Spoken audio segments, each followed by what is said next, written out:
Asa baryan bedeyen bağı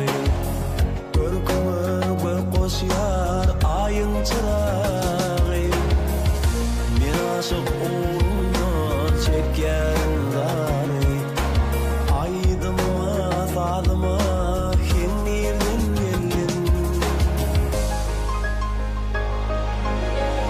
Bakışlım ayrı değil duruşuma nereden Baksana gözlerin karışım azar Sev aydım bolalı sensiz men zazar Sevisi ömrüme sen aşk bolup dolum sen yar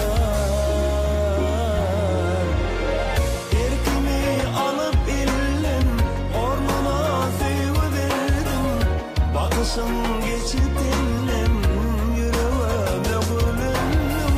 Ayrı tilekli gülüm Görkümü nereden aldım